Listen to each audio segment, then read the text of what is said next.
তো hi guys, good morning guys. আমি পাপনদার চ্যানেলে সবাইকে স্বাগত। আর আমার তরফ থেকে সবাইকে সেরকম ভালোবাসা গাইস। এখন সকাল বাজে হচ্ছে 7টা, আর আমি ঘুম থেকে উঠে ব্রাশ ট্রাশ করে ছোলাপট খেয়ে জল খেয়ে চলে আসলাম ধান খেতে, দেখতেই পাচ্ছ।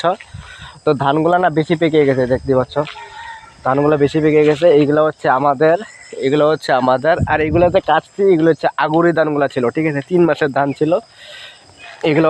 এই ধানগুলো হচ্ছে স্বর্ণ ধান, এগুলো হচ্ছে স্বর্ণ ধান, ঠিক আছে। আর ওগুলো হচ্ছে ভোগ ধান, দেখাচ্ছি তোমাদের। এগুলো এখন আমি কাটবো। আর এইগুলো হচ্ছে ভোগ ধান। সকাল সকাল বাবা অল্প কাটছে, এই যে দেখতেই পাচ্ছ, এই যে বাবা অল্প কাটছে। আর এই যে এগুলো হচ্ছে ভোগ ধান, দাঁড়া তোমাদেরকে দেখাচ্ছি। এই যে এগুলো হচ্ছে ভোগ ধান, এগুলা দেখতে পাচ্ছ। এই যে ভোগ ধানগুলো না কালো হয়, কালো। এই যে এগুলো হচ্ছে ভোগ ধান। এগুলা মোটামুটি আরও 20-25 দিন লাগবে পাকতে। তোমরা তো সবাই চেনো ভোগ চাল। এই যে এটা হচ্ছে ভোগ ধান, পরে এটাই এবারে বাঙালি এবারে ভোগ চাল, এটাই দেখতে পাচ্ছ। এখন আমি ধান কাটবো, ঠিক আছে।